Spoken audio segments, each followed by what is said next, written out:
Masa kecilnya dipenuhi oleh kesusahan dan kesederhanaan. Kemingking anak sulung, anak seorang petani dusun yang memiliki hasrat besar dan cita-cita untuk menjadi orang yang dihormati di kampung. Awalnya tidak ada yang istimewa dengan sosok Kemingking. Ia hanyalah anak yang beranjak remaja yang berjiwa ingin tahu akan semua hal. Ia dan adiknya pun tumbuh dan berkembang dalam didikan orang tua yang keras dan sangat menjunjung tinggi tradisi serta budaya leluhur. Dalam perjalanannya, pertemuan itu pun terjadi. Dalam sebuah kesempatan, Kemingking menemukan sebuah parang sakti. Dengan pertemuan itu, akankah Kemingking jadi orang yang dihormati di kampungnya seperti yang ia inginkan? Dan akankah parang sakti itu dapat mengubah diri? Pesan moral, kesombongan hanyalah kehancuran yang terbuka. Artinya, menjadi sombong hanyalah akal-akalan menuju kemunduran yang digambarkan seperti sebuah ilusi kesuksesan dan mudah memandang rendah orang lain sehingga menjadi sombong dan angkuh. Adalah jalan pintas menuju kegagalan seperti yang dilakukan oleh penulis naskah Fiora Vilela dan Fakira Ratna Berlian, sutradara Fakira Ratna Berlian, penanggung jawab Fakira Ratna Berlian, koordinator tari Afifah Ulfi Urifa dan Dea Ayu Lestari, produksi 12/4. Inilah penampilan dari kelas 12/4 dengan judul Kemingking dan Parang Bertua. Berikan tepuk tangan yang meriah.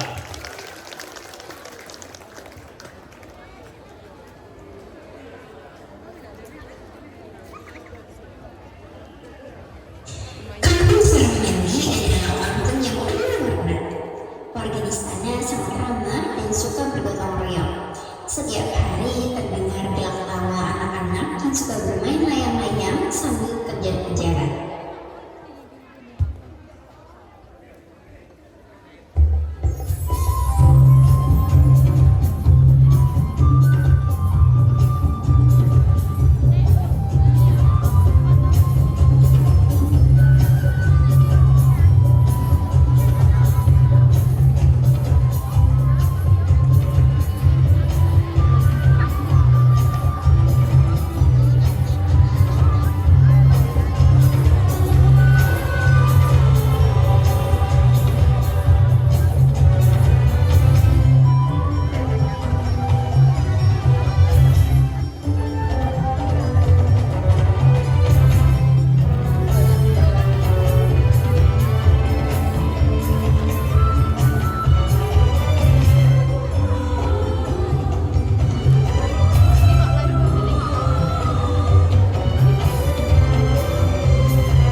daun padi yang tumbuh tak beraturan di perkarangan sempit sebuah pondok tua. Semilir angin dingin menembus celah-celah dinding papan yang sebagian sudah lapuk dan masuk perlahan mengitari ruang-ruang pengap pondok yang sudah berdiri sejak berpuluh-puluh tahun ini. Sesekali nyanyian burung punai terdengar riuh, mengusik senyapnya pagi dan bahkan terdengar sampai ke tengah kampung. Awan mendung seperti enggan beranjak dari perpadungannya. Sedikit-sedikit tetesan hujan gerimis jatuh perlahan ke atap pondok dan menimbulkan harmoni yang mengembung. Tak ada suara petikan gambus atau berisiknya suara gendang yang kerap terdengar kala musim panen tiba. Pagi itu memang terasa sangat sepi. Maklum saja, pondok besar ini berada cukup jauh dari kumpulan pondok masyarakat kampung Sarmiyani. Ayah bermotor membangunkan sepasang suami istri dan dua orang anak berusia 13 tahun dan 16 tahun yang tidur di bilik bambu besar.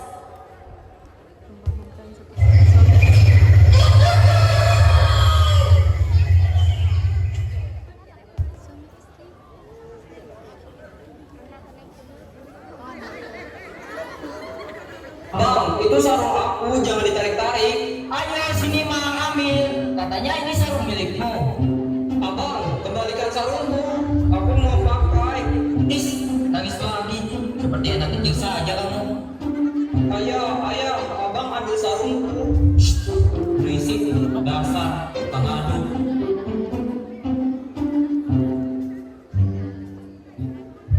Aduh, lagi buta gini udah bikin ribut. Kalian kan masing-masing sudah menggunakan sarung. Kenapa saling ribut? Coba jelaskan sama ayah. Abang, ayah, dia mengambil sarungku. Aku hanya ingin pinjam sarungku, Mam ya. Kemiki, sebagai abang, kamu kan udah besar. Kamu harus mengalah dengan Umar. Sekarang kembalikan sarung adikku. Maaf ya, Mam. Umar, jangan nangis lagi ya. Abang sudah minta maaf. Iya ya. Sekarang kalian berdua main yang baik ya. Jangan berantem lagi. Ayah mau ke depan dulu. Iya ya.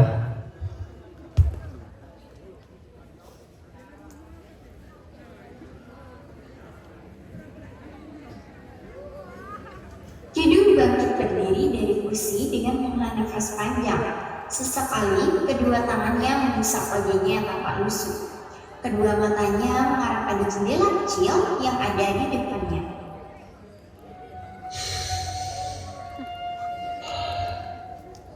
Aduh, hari udah siang. Ada apa, Mas?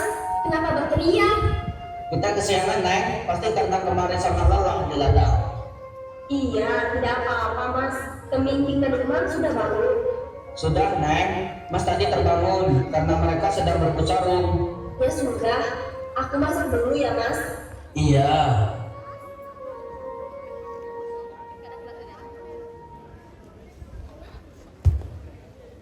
Sampo dengan cepat menuju dapur lalu buru-buru mencuci muka dengan air yang ada di dalam botol musuh yang sudah berbulan-bulan tidak diganti. Tampak asap mulai mengumpul di seluruh dapur sampai membumbung di balik atap pendiam pondok. Mas, kita rebus singkong juga saja ya. Kebetulan masih banyak persediaan stok singkongnya. Singkong? Iya, Neng, nggak apa-apa. Yang penting ada sarapan untuk kita pagi ini. Iya Mas. Setelah selesai menyiapkan sarapan, Sampo memanggil suami dan anak-anaknya untuk menikmati sarapan pagi bersama-sama. Mas, anak-anak, sarapan sudah siap. Ayo kita makan bersama. Wah, wangi sekali bau singkongnya. Wah, singkong rebus lagi, Mak. Ini pun sudah syukur nak. Masih banyak kawan-kawanku yang hanya minum air putih tiap pagi karena kebun dan ladang mereka tak menghasilkan apa-apa. Sabar ya, Nak. Bentar lagi kita makan nasi lagi. Sekarang kita makan singkong dulu ya. Ini juga enak kok, Mam. Lihat ini. Enak sekali, Mak. Wah, aku juga mau, Bang. Anak-anak mak memang pintar sekali. Hebat. Saya menikmati sarapan, Kidung beserta anak istrinya bergegas berangkat ke ladang yang berada jauh di tengah hutan. Berpawal jalan setapak kecil mau mereka lewati. Kaki-kaki Kemingking dan Umang tampak cekatan menghindari duri-duri tanaman kutu malu yang tumbuh di tepi jalan. Bang, lihat itu. Tanaman apa itu? Hei, jangan dipegang, Mam. Itu berduri. Iya, Bang.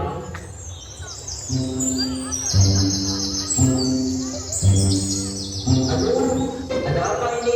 Kok seperti ada yang busuk-busuk di belakang jalan aku. Mam, pasti kamu yang nemuin ini ke jalan apa? Hehehe, maaf, Bang. Kamu ini, Umar, jahat sekali. Sakit tahu. Maaf ya, Bang. Ini aku bantu yang buri-burinya. Iya, sudah. Ayo kita lanjut jalan, tapi kamu harus janji ya, tidak akan ulangi lagi. Janji bang. Bit kelibit, dan teh bilung di bibit. Bit kelibit, mengateh di berit sumpit. Tut kelintut, makan ubi ngerajin kentut. Tut kelintut, asa kentut tanda sakit perut. Not kemunot, pagi-pagi matelah linot. Not kemunot, meski datang pergilah maut. Minum di bibit, rajin kentut, matelah linot. Jauhlah sakit, begaduh mulut, beris kepaut.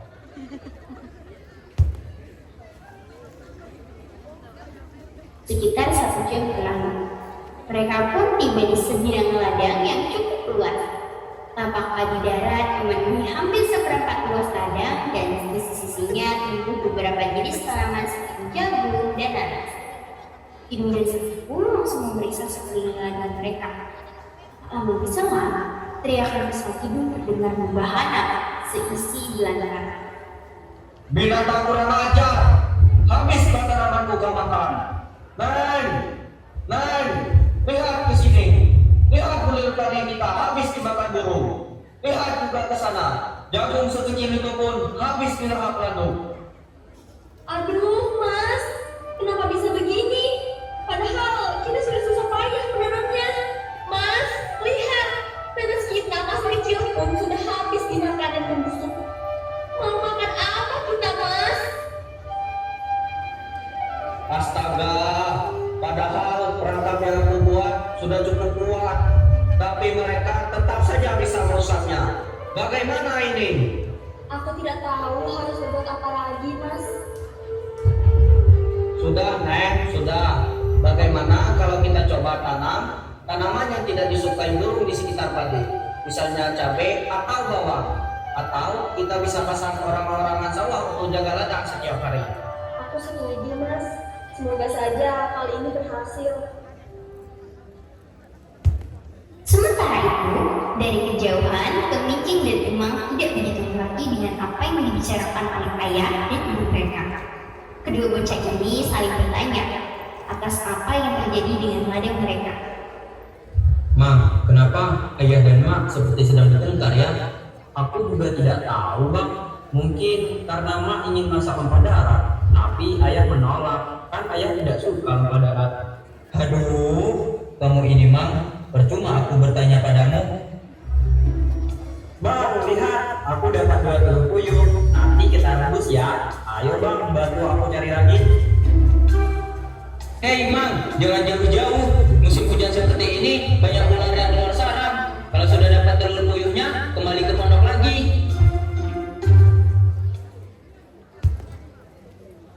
Siang pun tiba. Secara tak sengaja, Safur dan beberapa warga lainnya juga terpaksa pulang lebih awal. Maklum saja, hujan lagi-lagi mengguyur rokat sehingga warga tak bisa bekerja dan memutuskan untuk pulang mengerjakan hal yang lebih berguna. Kidung. Ada apa, Kur? Mau mancing ya? Iya nih, ladang hancur. Mending kita mancing. Bagaimana kalau petang nanti kita berangkat? Oke, aku siap-siap dulu ya.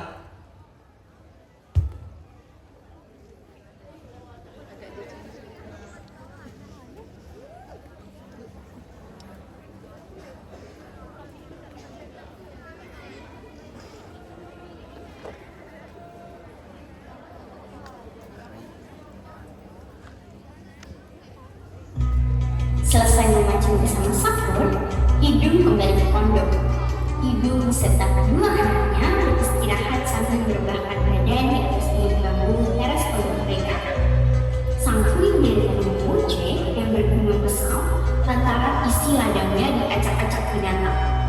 Langsung masuk ke dapur untuk menyiapkan makan siang. Hidung. Kur, Yul, ada apa nih rame-rame? Baru bangun tidur. Maaf dong kalau nggak waktu dulunya. Jadi gini, saya berencana ingin mengundang semua warga untuk datang ke rumah saya sore ini. Karena istri saya baru saja melahirkan anak kedua kami. Wah, selamat ya, Kur. Bagaimana kalau kita sekalian mengundang ketua kampung? Beliau pasti sangat senang mendengar kabar ini. Nah, ide bagus dong. Saya bisa sekalian minta doa restu dengan beliau. Setuju. Selain itu, kita juga bisa membahas masalah hama yang mengganggu kehidupan kita. Tambah lagi, banyak pulau yang rusak dan perlu segera diperbaiki. Baiklah, kalau begitu aku akan pergi ke rumah ayah dulu untuk memerintahkan undangannya. Bagaimana kalau setelah kenduri, kita langsung mengadakan rapat kecil? Setuju. Aku juga akan kabari yang lain.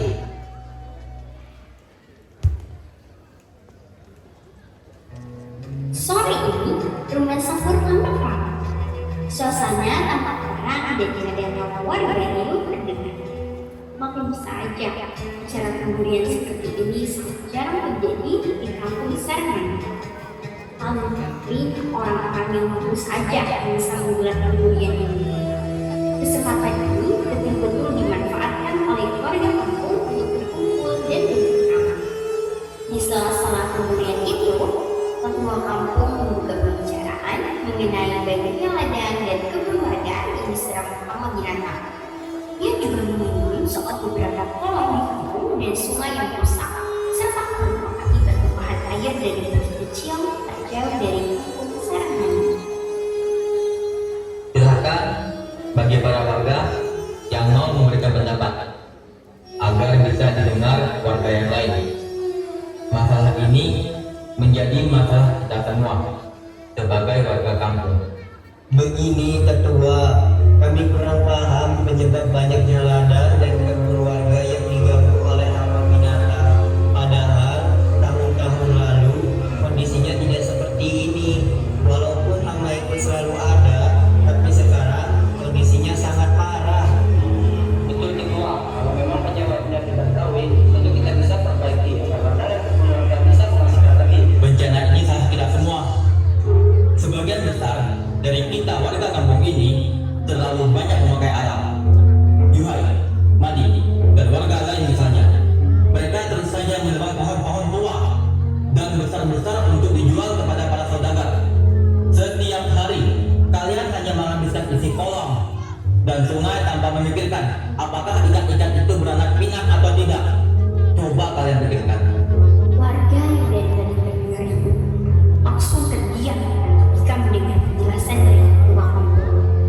Ada beberapa yang tertunduk, ada yang mengalami kanan, sementara anak-anak dan remaja yang kurang begitu peduli dengan pembicaraan para orang tua sibuk menyantap gulai serta hidangan lainnya yang akan di atas lantai kayu rumah itu. Selesai kedulian tadi, para warga kembali pulang ke rumah mereka masing-masing untuk beristirahat.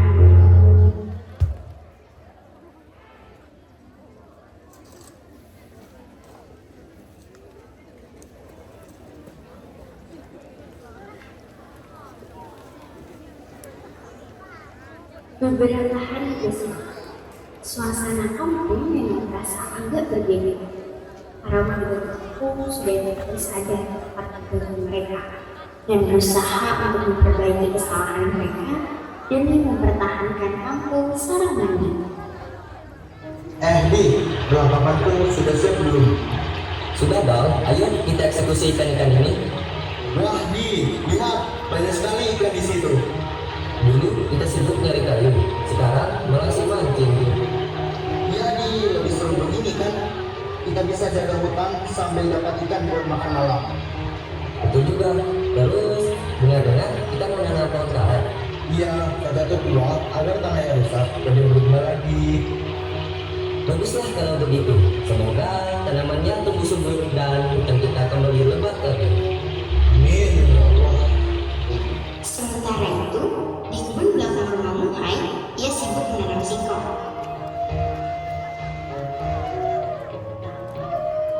Capek juga ya yang singkong, Bu. Tapi kalau sudah panen, kita nggak perlu lagi. Sabar ya Pak, ini kan untuk kebaikan kampung kita. Iya, Bu. Terima kasih ya.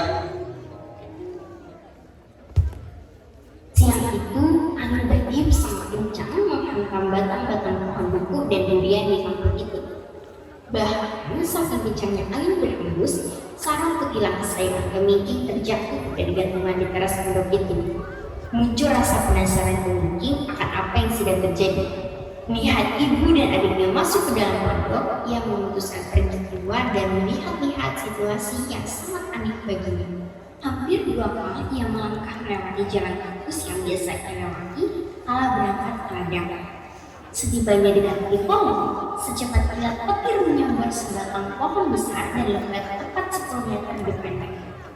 Kemingking terkejut dengan kepala. Ia merasa sangat ketakutan. Baru kali itu ia melihat sambaran petir yang begitu hebat. Seketika itu pula, setengah dari pohon besar itu pun roboh.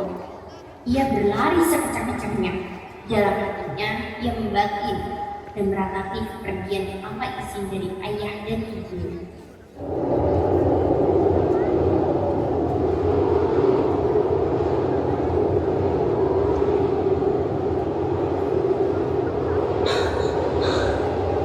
Kalau terjadi apa-apa denganku di sini, bagaimana dengan kedua orang tuaku?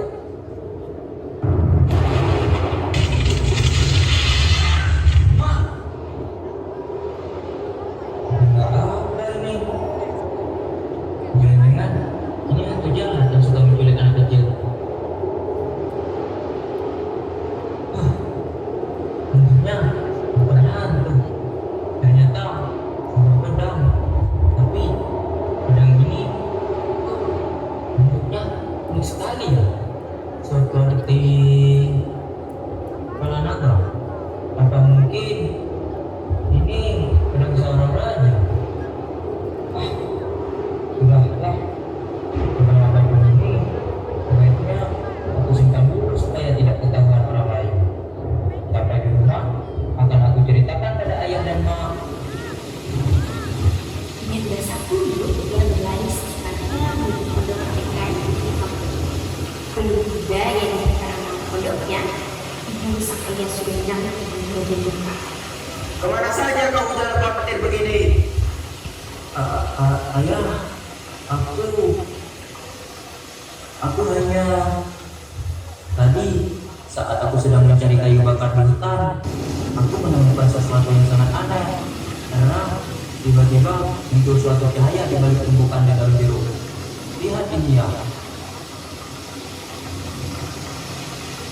Barang ini berbentuk kepala naga ya. Aku yakin ini bukan barang biasa. Pasti ada kekuatan di dalamnya. Sudahlah Kemingking, barang ini bukan milikmu. Dan cerita-cerita bohongmu itu jangan kau ulangi lagi. Mau jadi apa kau kecil begini sudah pandai berbohong? Bagaimana mungkin ayah tidak percaya padaku? Padahal semua benar-benar terjadi. Aku menemukan barang itu. Ayah hanya bisa marah saja denganku. Kalau dengan Umar, sikapnya sangat baik. Ayah memang tidak pernah adil. Sudahlah nak, jangan diambil hati apa yang ayah membicarakan tadi. Sekarang, mending kamu mandi dan cuci kakimu yang kotor oleh lumpur itu. Masuklah ke kamar. Malam itu, Kemingking benar-benar tak bisa tidur. Ia terus saja memikirkan perak-perak penghulu naga yang ia temukan tadi. Tak sabar ia menanti datangnya pagi. Dilihatnya sang ayah belum juga pulang dari memancing di kolam. Sedangkan Mak dan Umang, adiknya, sudah terlelap sejak tadi. Siapa tahu banyak saudagar yang mau membeli barang itu. Hasil penjualannya akan kutukar dengan harta benda dan kuberikan kepada Mak saja agar ayah percaya bahwa aku tidak berbohong. Belum juga saja datang, Kemingking memutuskan untuk mengambil parang berbulu kepala naga yang disimpan ayahnya di atas perapian dapur. Ya dan Mak, tak tahu kalau aku pergi membawa parang ini untuk dijual. Aku akan kembali ayah, Mak, dan Umang. Di tepi hutan itu, perlahan ia membuka parang yang dia bungkus dengan kain sarungnya. Ditebasnya parang berbulu kepala naga tersebut ke tumpukan pohon yang menjalar subur tak jauh dari tempat dia berdiri. Seketika pula, tumbukan resam yang tadinya banyak dan tebal tercabut dari tanah yang hanya tersisa sebidang kecil tanah kosong yang merata tanpa sisa sebatang rumput. Penasaran dengan apa yang ia lakukan, Kemingking kembali menebas parang sakunya ke sebatang pohon pelawis. Seketika pula, pohon yang terkena keras kayunya itu roboh. Pemimpin berpikir, alangkah saktinya para tersebut.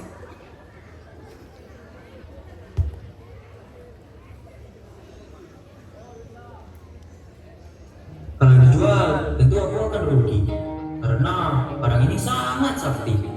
Mending aku pakai untuk melakukan apapun.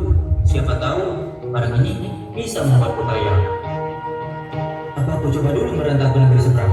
Aku akan buktikan pada semua warga kampung Saramana. Kalau aku bisa sukses, aku akan pulang kalau aku sudah kaya raya.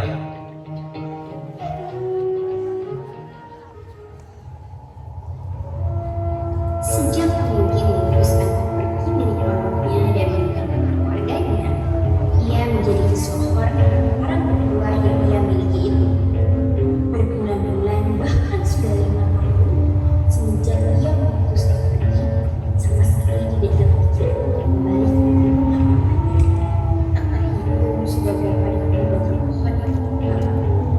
Setiap hutan belantara yang ia jumpai, ia jajah dan ia hancurkan di anak kayu dan segala isi punya. Sampai suatu ketika, saat harga yang sudah semakin banyak, ia memutuskan berbulan ke suatu wilayah yang cukup luas dan berencana untuk membangun istana di daerah tersebut. Dengan harta yang melimpah, peralatan yang besar, wajah tampan, dan kesaktian para berdua yang ia miliki, tentu istana yang ia impikan akan terwujud dengan mudah.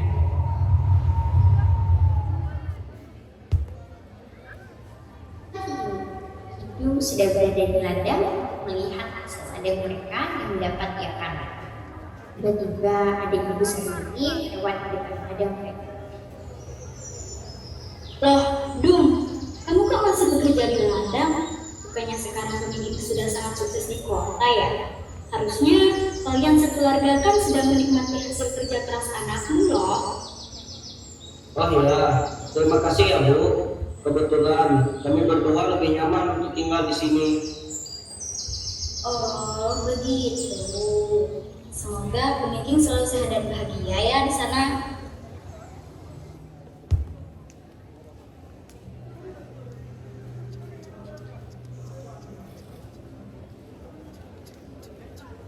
Sampainya di rumah, Idun menceritakan peristiwa tadi kepada istrinya.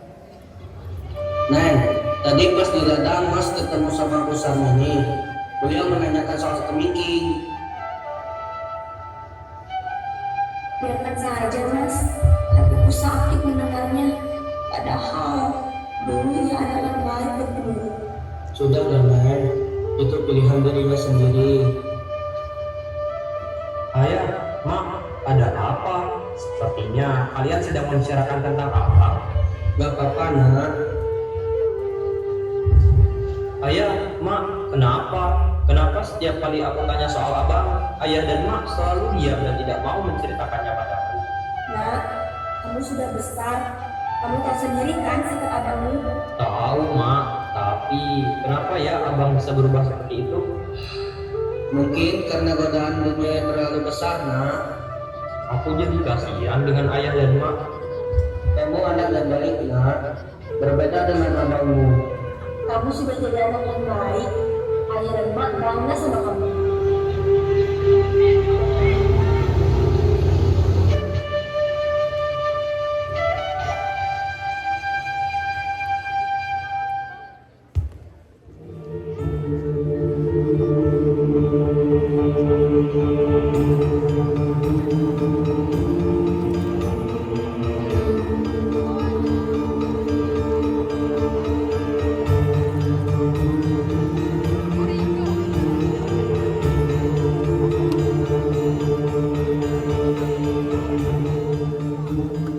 Hampir berbulan-bulan, istana yang dibangun Kemingking bersama ratusan orang sewanya sudah hampir selesai. Istana itu besar dan megah, dibangun dari bahan kayu pilihan. Perabotan dan besinya pun sudah disiapkan jauh-jauh hari. Sampai suatu ketika, Kemingking mendengar kabar dari kelompoknya bahwa pembangunan istana tersebut sementara harus dilanjuti karena kayu-kayu pilihan yang terbaik sudah habis.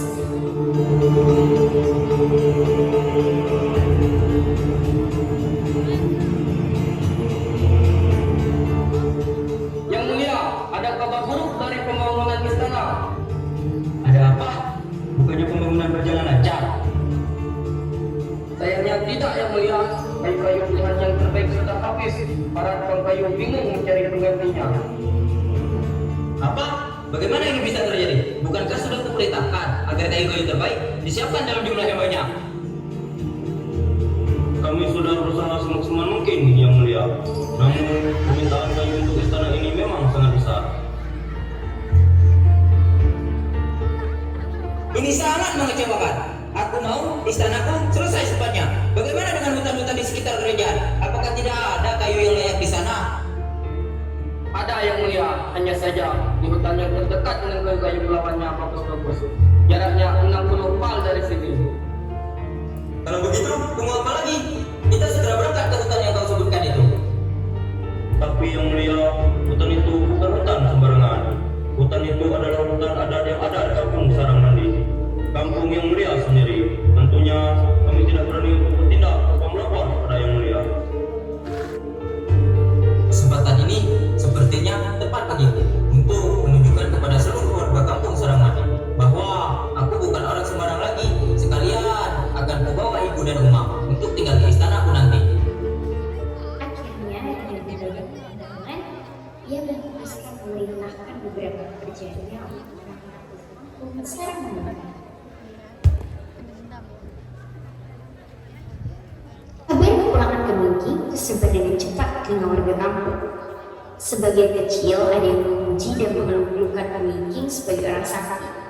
Namun, sebagian besar warga termasuk orang tuanya serta para ketua kampung menganggap Kemingking adalah orang yang lemah dan lupa diri. Setibanya di kampung Sarangnadi, tujuan pertama Kemingking adalah pondok orang tuanya. Dalam perjalanan, ia berpikir orang tua dan 5 adiknya akan menyambut kedatangannya dengan sukacita. Namun, harapan itu tidak terwujud. Assalamualaikum, Ayah, Mak. Masih berani kamu kembali ke rumah ini? Pergi dari sini. Aku tidak mau melihat wajahmu lagi. Ayah. Mas, jangan seperti ini. Kemingking kan anak kita juga. Dia bukan anak yang baik. Dia sudah mempermalukan kita.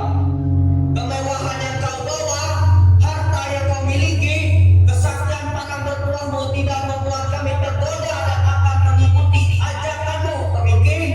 Keluar, jangan pernah kembali. Sejak awal, aku sudah berniat baik untuk memboyong mana dan apa istana. Namun, apa yang kudapat? Aku dianggap sebagai perusak. Ayah tahu siapa yang mengajariku menjadi seorang perusak dulu? Ayahlah. Seluruh warga kampung, inilah yang mengajariku menjadi perusak. Hutan dibawa habis untuk dibuat ladang dan kebun. Ikan-ikan di seluruh kolong diambil untuk mengisi perut warga tanpa menyisakan sedikit pun. Apa itu tidak serakah? Abang, jangan pergi. Sudah, Nak. Sudah ya. Biarkan anakku memilih jalannya sendiri.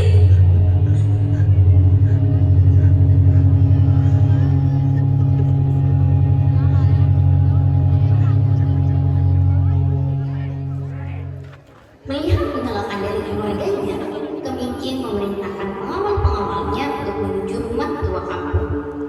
Sesampainya mereka di sana, Kemingking dengan nada agak sombong meminta izin kepada ketua kampung untuk menebang beberapa pohon-pohon besar untuk pembangunan istana di hutan adat. Namun, lagi-lagi permintaan Kemingking mendapat penolakan dari ketua kampung yang saat itu usianya sudah sangat renta. Ayo, sekarang kita semua ke rumah ketua kampung. Aku ingin membicarakan hal ini kepadanya. Hei kakek tua, saya meminta izin menebang pohon-pohon besar di hutan itu untuk membangun istana baru. Kemingking, permintaanmu tidak bisa aku kabulkan. Pohon pelawan itu sudah sangat tua dan menjadi bagian penting dari hutan adat kita. Hutan ini adalah warisan leluhur kita dan harus kita jaga bersama. Aku tidak peduli. Aku adalah raja di sini dan aku berhak melakukan apapun yang aku mau. Kemingking, ingatlah, kekuasaanmu tidaklah abadi. Alam ini jauh lebih kuat dari manusia. Jika kau rusak hutan ini, maka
Berapa tahun kemudian, di sebuah ladang, Pak Ahmad bersama istrinya dan cucunya sedang menanam bibit-bibit tanaman usai panen minggu kemarin.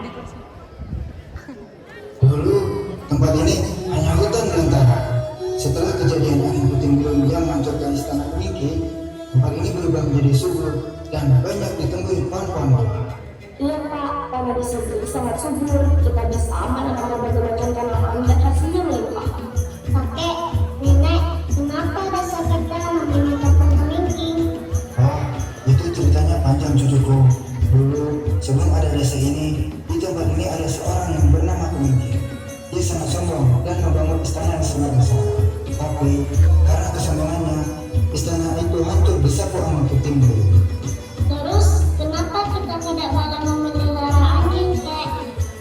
Itu karena ada kepercayaan turun-temurun cuy. Kadang katanya anjing buruk sedikit ini juga ikut hancur bersama istana. Sejak saat itu, orang-orang percaya akan memelihara anjing akan menguasai. Meskipun begitu, kita harus tetap bijaksana. Mungkin ada alasan lain kenapa nenek moyang kita tidak ingin memelihara anjing. Yang penting, kita harus menjaga lingkungan dan hidup rukun dengan sesama. Iya, Kek. Aku akan ingat pesan kakek dan nenek. Pintar sekali cucu kakek.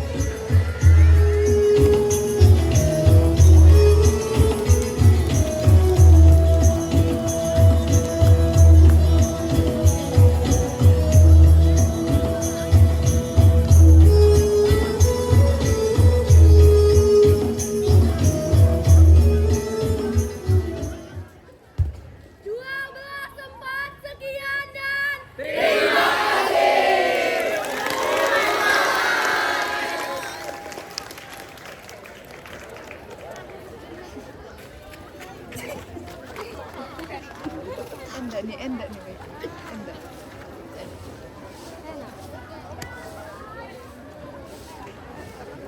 Kasih. Kasih. Kena gini kasih.